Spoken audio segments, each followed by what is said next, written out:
Hello everyone, welcome back to Ganga Education, the channel where you can see the videos regarding legal education, legal history and competitive exam preparation in law field. This is very important to subscribe my channel. Now in today's lecture, we are going to discuss the historical background of the Indian Evidence Act and Bhartiya Sakshya Adhiniyam. Let's start. Today, we're diving into a law that was literally forged from chaos, the Indian Evidence Act. I mean, think about it. This is the official rulebook for how you find truth in a court of law. And its story? Well, it's all about this massive effort to bring order to a completely broken system.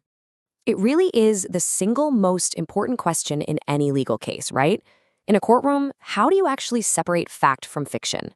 You've got one person's story pitted against another's. So how does a judge figure out what really happened? And hey, this isn't just a modern problem. It's a challenge that legal thinkers have been wrestling with for centuries. And this ancient wisdom from the Hindu Dharma Shastras offers just a fantastic metaphor for this. It sees the search for truth not as some simple task, but as a delicate surgical procedure. The judge is the physician, and the evidence, well, that provides the surgical tools you need to carefully pull out that dart of deceit. Pretty powerful, right? Now, long before the British ever arrived, India already had its own really sophisticated legal blueprints.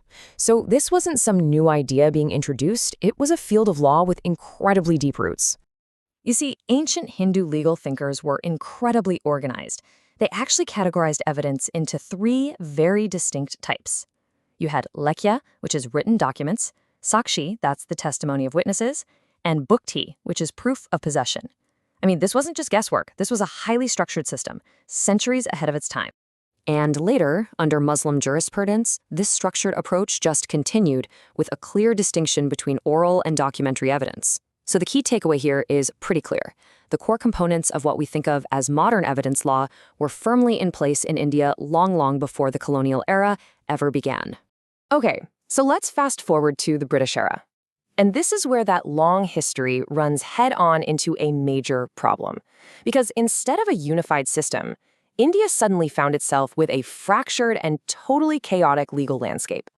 A really deep divide emerged.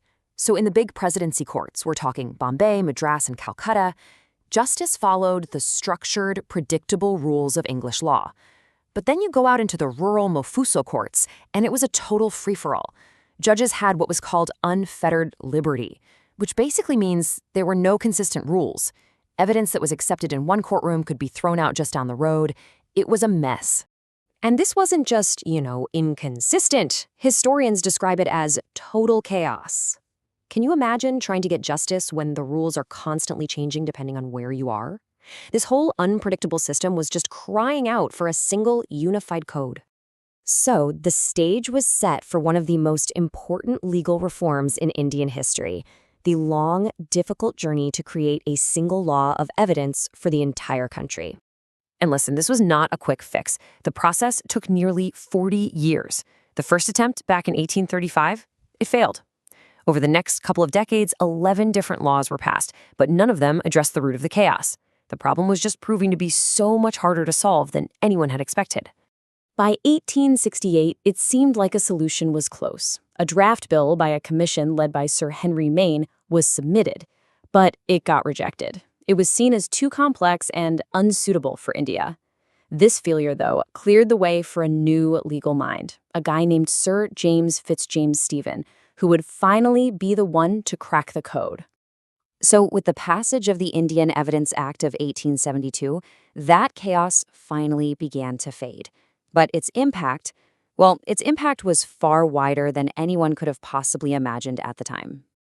Okay, this map really reveals just how fragmented India was back then. The act was legally binding in British India. That's all the yellow areas you see. But notice the blue areas. Those were over 600 independent princely states. And what's remarkable is that even though they weren't required to, most of these states voluntarily adopted the Evidence Act. Why? Because it was so practical and so effective that it became the de facto legal standard for the entire subcontinent. Pretty amazing.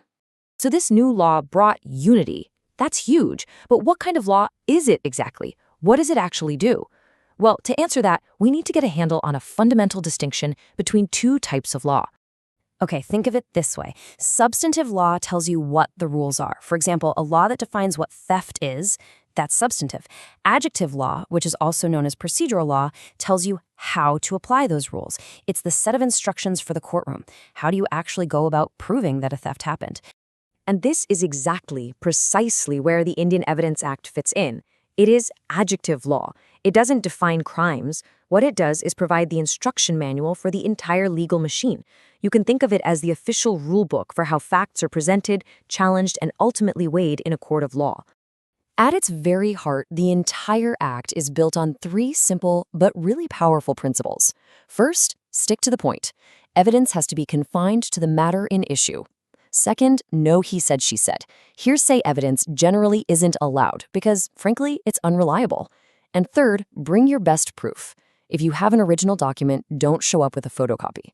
These three golden rules, they are the bedrock of the entire system. So, this whole journey from ancient wisdom to a unified legal code was really all about one thing: creating a reliable system to find the truth. But the world has changed a lot.